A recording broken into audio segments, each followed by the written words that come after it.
আসসালামু আলাইকুম। কুকিং হাউসে সবাইকে স্বাগতম জানাচ্ছি। খুবই ইন্টারেস্টিং একটি রেসিপি নিয়ে চলে এসেছি।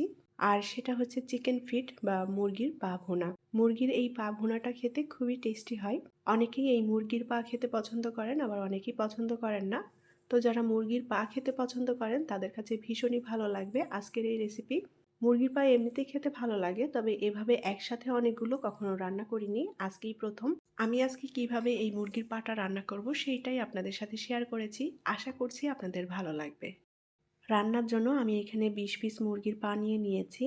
আর এই মুরগির পাগুলো আমি ফ্রিজে জমিয়ে রেখেছিলাম। বাসায় যখনই মুরগি আনা হয় তখন এই পাগুলোকে আমি আলাদা করে ফ্রিজে রেখে দিয়েছিলাম এই রান্নাটা করব বলে। আর মুরগির পাগুলো আগেই পরিষ্কার করে রাখা ছিল, যার কারণে এখন পরিষ্কারের অংশটা আর দেখাতে পারলাম না। গরম পানি দিয়ে মুরগির পায়ের উপরে যে চামড়াটা সেটা ভালোভাবে ফেলে পরিষ্কার করে নিয়েছি। আর এটা খুব ভালোভাবে ধুয়ে পরিষ্কার করে নিতে হবে। পাগুলো আমি কাটছি না, এভাবে আস্তই রান্না করব। প্যানে পরিমাণ মতো করে তেল দিয়ে দেব। এখন এই তেলের মধ্যে দিয়ে দেব একটা তেজপাতা, আর দিয়ে দেব হাফ কাপ পরিমাণ পেঁয়াজ কুচি। পেঁয়াজটা এখন আমি একটু লাল করে ভেজে নেব। মুরগির পাটা যেভাবে আমরা মাংস রান্না করি সেভাবেই আমি রান্না করে নেব। আমি আমার মতো করে রান্না করছি, আমি যেহেতু আগে কখনো রান্না করিনি। পেঁয়াজটা হালকা ভেজে নিয়েছি, এখন এর মধ্যে দিয়ে দেব 1 টেবিল চামচ পরিমাণ আদা রসুন বাটা। আদা রসুন বাটা দিয়ে আবারও একটু ভেজে নেব। আদা রসুন বাটা দিয়ে ভেজে নিয়েছি একটু। এখন এর মধ্যে দিয়ে দেব জিরা বাটা। হাফ টেবিল চামচ পরিমাণ নিয়েছি জিরা বাটা। জিরা বাটা দিয়ে আবারও ভেজে নেব যাতে কাঁচা গন্ধ চলে যায়।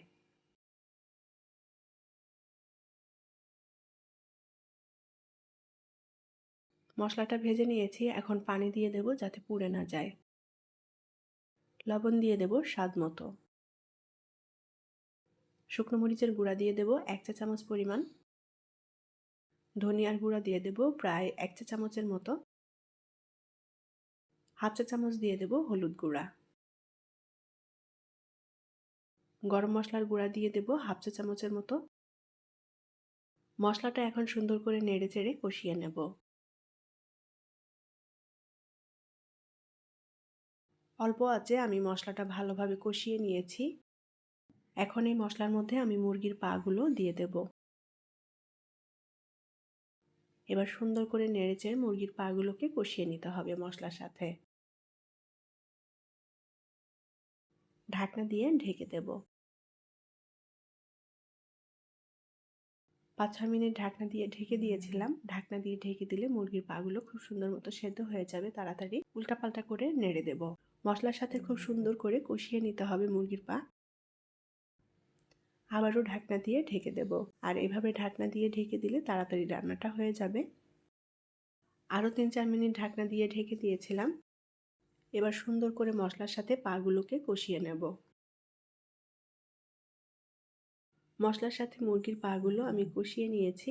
এখন এর মধ্যে দিয়ে দেব 2টা কাঁচামরিচ। কাঁচামরিচটা একটু ছোট চিকন ফালি করে কেটে নিয়েছি। আর দিয়ে দেব একটা টমেটো কুচি। সুন্দর করে নেড়ে চেড়ে মিলিয়ে নেব।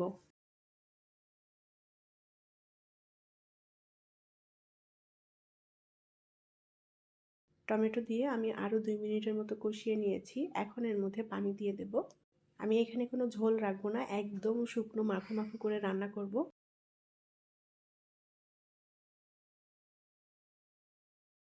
ঢাকনা দিয়ে ঢেকে রান্না করে নেব। অল্প আঁচে আমি 10 মিনিটের মতো ঢাকনা দিয়ে ঢেকে মুরগির পাগুলো রান্না করে নিয়েছি। এখন যে পানিটা আছে এই পানিটা আমি খুব ভালোভাবে টানিয়ে একেবারে মাখো মাখো করে নেব। আমি এখানে কোনো ঝোল রাখবো না। মুরগির পাগুলো এমনিই চিবিয়ে খেতে ভালো লাগে। তো যারা মুরগির পা খেতে পছন্দ করেন তাদের কাছে ভীষণই ভালো লাগবে আজকের এই রান্নাটা। মশলার সাথে আমি মুরগির পা খুব সুন্দর মতো কষিয়ে একেবারে মাখো মাখো করে নিয়েছি। এখন এটা আমি নামিয়ে পরিবেশন করব। আজকের এই মুরগির পা ভুনাটা আমি এমনি এমনি খাওয়ার জন্যই রান্না করেছি। এটা কোনো কিছুর সাথে পরিবেশন করছি না। চাইলে এই মুরগির পায়ের যে ঝোলটা আছে এটা রুটি পরোটা এগুলোর সাথে পরিবেশন করা যায়, খেতে ভালো লাগে। আমি এই চুলা থেকে নামানোর পরে একটা পা খেয়ে টেস্ট করেছি, খুবই মজার হয়েছে রান্নাটা। আর এই মুরগির পাগুলো এমনিতেই তো খেতে খুবই ভালো লাগে। আশা করছি আমার আজকের এই মজাদার রেসিপিটি আপনাদের কাছে ভালো লেগেছে। যদি ভালো লাগে তাহলে প্লিজ লাইক, কমেন্ট এবং শেয়ার করবেন। পরবর্তী রেসিপি দেখার আমন্ত্রণ জানিয়ে বিদায় নিচ্ছি। আল্লাহ হাফেজ।